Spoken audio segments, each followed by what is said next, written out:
Ó Mãe Santíssima, intercedei por nós para que possamos bem compreender os ensinamentos de vosso Divino Filho, nosso Senhor e Salvador Jesus Cristo, e as explicações dos pais da Igreja. Ó Virgem Imaculada, ofereço-vos este trabalho e peço que abençoais aqueles que o ouvirem, e que seja para a maior honra e glória de Deus. Amém. Senhor onipotente, purificai o meu coração e os meus lábios. Vós, que purificastes os lábios do profeta Isaías com carvão em brasa, e dignai-vos, por tal modo, purificar-me com a vossa misericórdia, para que possa dignamente anunciar o vosso santo Evangelho. Por Jesus Cristo nosso Senhor. Amém. Senhor, abençoai-me. Que o Senhor resida no meu coração e nos meus lábios, para que anuncie digna e convenientemente o seu Evangelho. Amém. Evangelho de Nosso Senhor Jesus Cristo segundo São Lucas. Missão dos 12. Convocando os 12, deu-lhes poder e autoridade sobre todos os demônios, bem como para curar doenças, e enviou-os a proclamar o reino de Deus e a curar. E disse-lhes: Não leveis para a viagem nem bastão, nem alforge, nem pão, nem dinheiro. Tampouco tenhais 2 túnicas. Em qualquer casa em que entrardes, permanecei ali até vos retirardes do lugar. Quanto àqueles que não vos acolherem, ao sairdes da cidade, sacudi a poeira dos vossos pés em testemunho contra eles. Eles então partiram, indo de povoado em povoado, anunciando a boa nova e operando curas por toda parte. Comentários dos Pais da Igreja. São Cirilo. Convinha que os ministros estabelecidos para difundir os sagrados ensinamentos pudessem realizar milagres e, pelos próprios efeitos deles, serem reconhecidos como ministros de Deus. Por isso está dito: convocando os 12, deu-lhes poder e autoridade sobre todos os demônios, e assim fez baixar a orgulhosa sobrancelha do diabo, que dizia uma vez, e não houve quem abrisse a boca ou soltasse um grito. Eusébio. E, para conquistar por meio dos discípulos toda a raça humana, dá-lhes não apenas poder de expulsar maus espíritos, mas também de extinguir em seu nome qualquer enfermidade. Por isso segue, bem como para curar doenças. São Cirilo. Considera aqui o divino poder do Filho, que não cabe em nenhuma natureza corpórea. Os santos, afinal, tinham o poder de operar milagres não por sua natureza, mas pela participação no Espírito Santo. Além disso, estava fora do alcance deles conceder aos outros o seu poder. Como poderia, afinal, uma natureza criada ter algum domínio sobre os dons do Espírito? Mas o nosso Senhor Jesus Cristo, Deus que era, por sua natureza, comunica esta graça aos que queira, não invocando sobre eles uma virtude estranha, mas infundindo-lhes o poder dos seus próprios tesouros. São João Crisóstomo. Depois de fortificá-los o bastante com a sua companhia e lhes dar uma prova segura de seu poder, nosso Senhor envia-os em missão, e enviou-os a proclamar o reino de Deus e a curar. Repara que não os incumbe de falar de coisas sensíveis, como fez a Moisés e aos profetas, que prometiam a terra e bens terrenos. Os apóstolos foram enviados para falar do reino dos céus e tudo o que ele continha. São Gregório Nazianzeno. Ao enviar os discípulos a pregar, o Senhor lhes deu várias ordens. A primeira delas era que fossem tão virtuosos, tão constantes, tão modestos e, para não me alongar, tão celestiais, que o seu ensinamento fosse propagado tanto pelas palavras da Boa Nova, quanto por sua maneira de viver. E é por isso que os envia sem dinheiro, sem bastão e com apenas uma túnica. E disse-lhes: Não leveis para a viagem nem bastão, nem alforge, nem pão, nem dinheiro, tampouco tenhais 2 túnicas. São João Crisóstomo. Com isto, Nosso Senhor assegurava uma série de vantagens. Em primeiro lugar, punha os apóstolos a salvo de quaisquer suspeitas. Em segundo, tirava-lhes da mente toda preocupação para que se dedicassem inteiramente à palavra. Em terceiro, convencia-os do próprio poder. Mas dirá alguém: todos os demais preceitos têm sua razão de ser. Por que motivo, no entanto, manda não levar no caminho nem alforge, nem 2 túnicas, nem bastão? É que desejava suscitar neles toda a diligência, e, por assim dizer, de homens os fazia anjos, separando-os de todo cuidado desta vida, para que outro cuidado não tivessem, senão pregar o seu ensinamento. Eusébio declarou isto a fim de que estivessem livres de todo apego fundado nos cuidados desta vida. Com isso, punha-lhes à prova a fé e a coragem.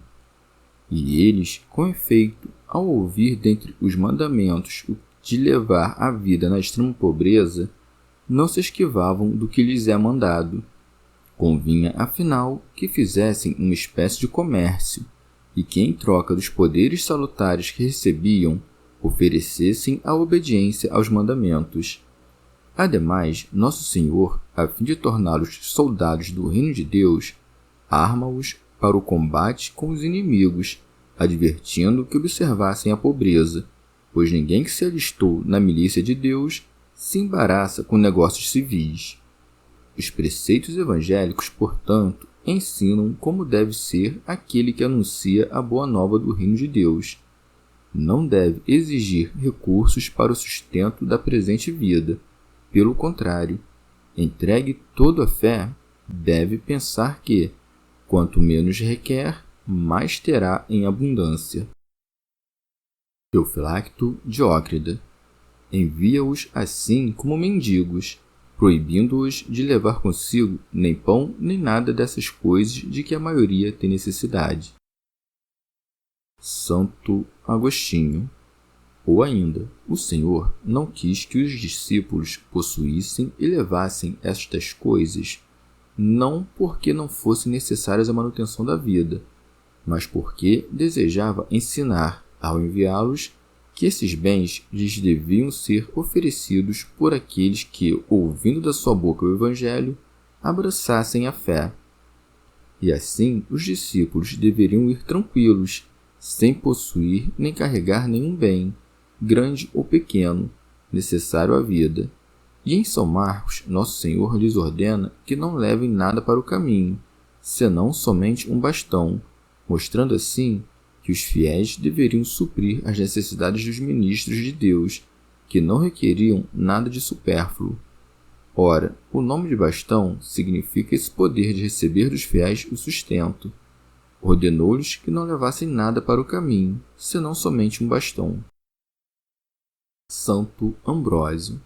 Os que assim quiserem, podem também depreender que esta passagem visa apenas a formar uma disposição interior e espiritual, que deve estar despojada da carne como que de uma vestimenta, não apenas rejeitando o poder mundano e menosprezando as riquezas, como também abdicando-se de toda a sedução da carne.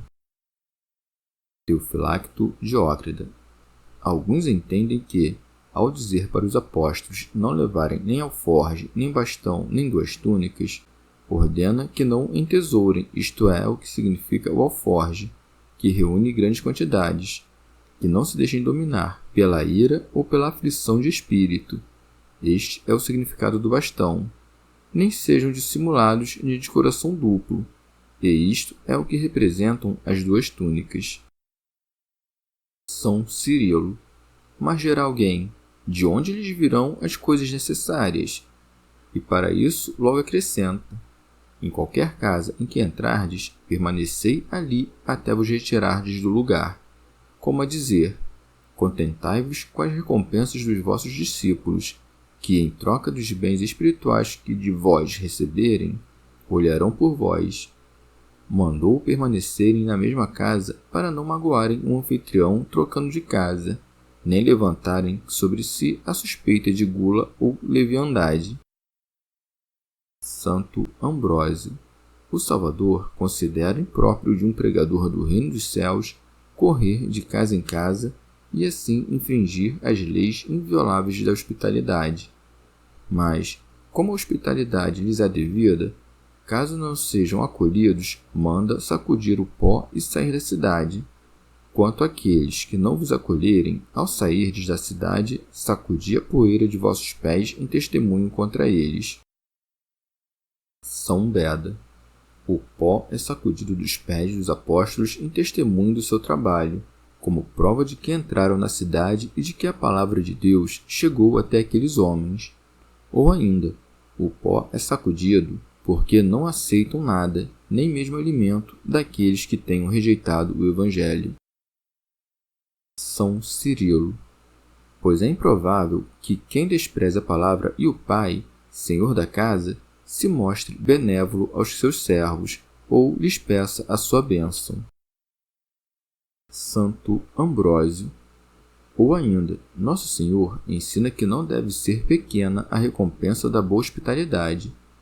Devemos não apenas dar a paz aos anfitriões, como também livrá-los de quaisquer delitos de leviandade terrena, que por acaso escureçam as suas vistas, fazendo-os receber em sua casa os rastros da pregação apostólica. São Beda. É necessário evitar o convívio dos que, com infiel descaso, ou ainda de propósito, desprezam a palavra de Deus, e, ao afastar-se deles, sacudir a poeira dos pés, para que o rastro da alma pura não seja contaminado pelos atos da vaidade, comparáveis ao pó. Eusébio. Depois que o Senhor armou os seus discípulos com as virtudes divinas e os conselhos da sabedoria como verdadeiros soldados de Deus, mandou-os como professores e médicos aos judeus. Eles passaram a agir conforme a missão que lhes fora confiada. Por isso segue. Eles então partiram, indo de povoado em povoado, anunciando a boa nova e operando curas por toda parte, pregando o Evangelho como professores e como médicos, administrando remédios e dando provas das suas palavras através dos milagres. Chegamos ao fim de mais um dia de comentários da Catena Áurea. Muito obrigado por ficarem até aqui, que Nossa Senhora derrame suas graças sobre nós e até amanhã.